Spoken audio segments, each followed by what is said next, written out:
अस्सलाम वालेकुम दोस्तों, आज की इस वीडियो में मैं आपको बताऊंगी सऊदी शहजादे मोहम्मद बिन सलमान के बारे में, जिन्हें MBS के नाम से भी जाना जाता है। मोहम्मद बिन सलमान की रंगीन जिंदगी के आज मैं आपको वो पहलू बताऊंगी जो यकीनन आप पहले नहीं जानते होंगे। आप सबसे दरख्वास्त है, वीडियो का आगाज करने से पहले चैनल को सब्सक्राइब कर लें और बेल आइकन को भी ऑल पर सेट कर लें ताकि आपको हमारी आने वाली हर नई वीडियो बर वक्त मिल सके। तो चलिए वीडियो का बाकायदा आगाज करते हैं। शहजादा मोहम्मद बिन सलमान सऊदी बादशाह सलमान बिन अब्दुल अजीज और उनकी तीसरी बीवी फाहद बिन फलाह के बेटे हैं। शहजादा मोहम्मद बिन सलमान ने 24 साल की उम्र में सियासत में कदम रखा था, जहां वो अपने वालिद के मशीर खास मुकर्रर हुए थे। ये 2009 का दौर था और उस वक्त उनके वालिद भी रियाज के गवर्नर थे। शहजादा मोहम्मद बिन सलमान को एक शहाना और ऐशो इशरत की जिंदगी गुजारना पसंद है। वो अपनी ख्वाहिशात पूरी करने में जरा भी देर नहीं करते और जो भी चीज उन्हें पसंद आ जाए फौरी तौर पर उसे खरीदने के लिए अपनी तिजोरियों के दरवाजे खोल देते हैं, फिर वो चाहे महल हो या फिर कोई खूबसूरत औरत ही क्यों ना हो। शाही रस्म और रिवाज के मुताबिक उनका बिस्तर गर्म करने के लिए हर वक्त खूबसूरत लड़कियां अवेलेबल रहती थीं। इसके अलावा किसी दूसरे मुल्क की कोई औरत उन्हें पसंद आ जाए तो उसकी बोली लगाने में भी वो देर नहीं करते। कुछ अरसा पहले अमेरिकन एक्ट्रेस और मॉडल किम कार्दाशियन के बारे में एक खबर ने खूब सुर्खियां बिटोरी। हुआ कुछ यूं कि किम के शौहर ने ट्वीट किया कि आजकल वो माली बहरान का शिकार हैं क्योंकि उन्हें किसी बिजनेस में काफ़ी नुकसान हुआ था और वो दोनों मियाँ बीवी कर्जे के बोझ तले आ गए थे। जब ये खबर मोहम्मद बिन सलमान तक पहुंची तो उन्होंने इस एक्ट्रेस को अप्रोच किया और उन्हें 65 करोड़ की ऑफर की और उनसे कहा कि वो इस रकम से अपने काम कर सकती हैं और इस मुश्किल से बाहर निकल सकती हैं। लेकिन साथ ही उन्होंने एक शर्त भी रखी कि इस 65 करोड़ के बदले उन्हें शहजादा सलमान के साथ एक रात गुजारनी होगी। तो आप इस बात से बाआसानी अंदाजा कर सकते हैं कि वो अपनी अय्याशी के लिए पैसे की बिल्कुल भी परवाह नहीं करते। उन्होंने इस एक्ट्रेस के साथ सिर्फ एक रात गुजारने के बदले 65 करोड़ की ऑफर कर दी थी। वो एक अलग बात है कि किम ने उनकी ये शर्त मानने से साफ इनकार कर दिया था और पैसे भी नहीं लिए थे। दोस्तों, जबकि इसी तरह की एक खबर दुबई से भी आई, जब दुबई के रूलर और वज़ीर-ए-आज़म शेख मोहम्मद बिन राशिद अल मखतूम की बीवी शहजादी हया बिन्त हुसैन अपने 2 बच्चों को लेकर दुबई से भागकर लंदन चली गईं और लंदन जाकर उन्होंने कोर्ट में अपने बच्चों की प्रोटेक्शन के लिए अपने शौहर के खिलाफ केस कर दिया।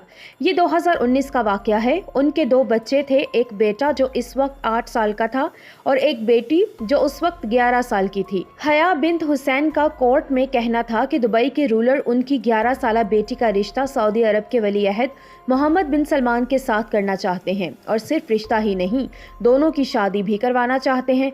आप खुद अंदाजा कर सकते हैं कि मोहम्मद बिन सलमान इस वक्त 35 साल के हैं और वो पहले से शादीशुदा थे और उनके बच्चे भी हैं जो कि उस 11 साला बच्ची से काफ़ी बड़े हैं। तो आप उनकी अय्याशी का इधर से भी अंदाज़ा कर सकते हैं और ये कोई ढकी छुपी बातें नहीं हैं। इन रिपोर्ट्स को बहुत ज़्यादा मीडिया कवरेज भी मिली थी और लंदन की अदालत ने भी इस रिपोर्ट को अपनी वेबसाइट के ऊपर पब्लिश किया था।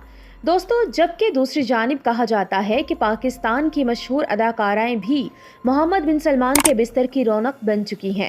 2015 में मोहम्मद बिन सलमान के वालिद जब सऊदी अरब के बादशाह बने तो उन्होंने अपने बेटे मोहम्मद बिन सलमान को वज़ीर दिफा बनाया और फिर बहुत जल्द मोहम्मद बिन सलमान ने अपने कज़न को वली अहद के तौर पर नामजद किया। यूं वो सऊदी अरब के दूसरे ताकतवर तरीन शख्स बन गए। अमेरिकन रिपोर्ट्स के मुताबिक शहजादा मोहम्मद बिन सलमान 17 बिलियन डॉलर्स के मालिक हैं और इस बेपनाह दौलत की वजह से ही वो अपनी फजूल खर्चियों और अय्याशियों की वजह से अक्सर ही मीडिया में बने रहते हैं। उनके शहाना शौक का आलम यह है कि कुछ अरसा पहले उन्होंने न्यूयॉर्क में होने वाली नीलामी में 500 साल पुरानी एक पेंटिंग 45 करोड़ डॉलर्स में खरीदी। इस पेंटिंग की खास बात यह थी कि इस पेंटिंग को मशहूर इटालियन आर्टिस्ट लियोनार्डो ने 500 साल पहले बनाया था। मीडिया रिपोर्ट्स के मुताबिक इस पेंटिंग की पेमेंट जाली अकाउंट्स के जरिए की गई थी, जिसमें शहजादा मोहम्मद बिन सलमान का नाम जाहिर नहीं किया गया था। इसी तरह मोहम्मद बिन सलमान इस वक्त भी तनकीद का निशाना बने जब उन्होंने दुनिया के महंगे तरीन महलों में शामिल पेरिस का एक 57 एकड़ पर मुहीत महल खरीदा। इस पेंटिंग और महल को भी बेनामी जायदाद के तौर पर ही खरीदा गया था। लेकिन शाही खानदान के मुशीरों ने तस्दीक की कि महल के खरीदार मोहम्मद बिन सलमान ही हैं। 57 एकड़ के इस महल में सिनेमा घर, जिम, स्विमिंग पूल्स और ज़ेरियाब कमरों समेत आसाइश की हर चीज मौजूद है। 2015 में मोहम्मद बिन सलमान फ्रांस के दौरे पर थे। वो साहिल समुंदर पर सैर कर रहे थे कि उनकी नजर अचानक एक खूबसूरत बहरी जहाज पर पड़ी। ये खूबसूरत जहाज 440 फीट लंबा था। पहली ही नजर में मोहम्मद बिन सलमान को ये पसंद आ गया और उन्होंने इसको खरीदने का फैसला कर लिया। ये बहरी जहाज रूस के 1 खरबपति बिजनेसमैन की मलकियत था। मोहम्मद बिन सलमान ने अपने एक सरकारी अफसर को इसकी कीमत लगाने के लिए भेजा और यूं मोहम्मद बिन सलमान ने 50 करोड़ डॉलर में ये जहाज भी खरीद लिया। करोड़ों डॉलर के इस जहाज में वो तमाम आसाइशें दस्तयाब हैं जो किसी 7 स्टार होटल में भी नहीं मिलती। इस जहाज को शहजादे का समुद्री महल भी कहा जाता है। इसके अंदर 200 से ज़ायद कमरे हैं और इसके अंदर ऐसे प्राइवेट केबिन भी हैं जिसके अंदर इंटरनेशनल मुलाकातें की जाती हैं। और अगर बात की जाए मोहम्मद बिन सलमान की कारों की, तो उनके पास दुनिया की 18 महंगी तरीन लग्जरी कार्स हैं जिनकी मालियत 23 करोड़ डॉलर से भी ज्यादा है। अगर हम इन्हीं चीज़ों की पाकिस्तानी रुपयों में बात करें तो ये रकम अरबों में बनती है। मोहम्मद बिन सलमान ने 2008 में शहजादी सारा बिनत मशहूर बिन अब्दुल अजीज अल सऊद से शादी कर ली थी और उनसे उनके 3 बच्चे हैं। शहजादा मोहम्मद बिन सलमान को आलमी शोहरत तब मिली जब उन्होंने कुर्सी संभालते ही नवंबर 2017 में सऊदी शहजादों की करप्शन के खिलाफ क्रैकडाउन किया और इसी मुहिम के तहत तमाम बड़े शहजादों को गिरफ्तार भी कर लिया गया और इसके बदले 106 बिलियन डॉलर की रकम रिकवर करके सरकारी खजाने में डाली गई। अगर उनके विजन की बात की जाए तो वो बेशुमार तरक्याती मंसूबों पर काम कर रहे हैं, जिसमें औरतों को मर्दों की बराबर हुकूक देना, उन्हें ऑफिस में काम करने की इजाज़त देना, औरतों को ड्राइविंग लाइसेंस देना और उन्हें अपनी फौज में भर्ती करना भी शामिल है।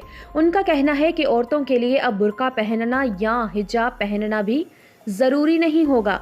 इसके अलावा उन्होंने सऊदी अरब में पहला सिनेमा कायम किया और पहला म्यूजिक कंसर्ट भी बनाया। 2030 तक सऊदी अरब में 2000 से ज़ायद सिनेमा घरों की तामीर भी मोहम्मद बिन सलमान के प्लान्स में शामिल है। तो ये थी आज की वीडियो। उम्मीद करती हूँ कि आपको जरूर पसंद आई होगी। कमेंट सेक्शन में अपनी राय का इजहार जरूर कीजिएगा।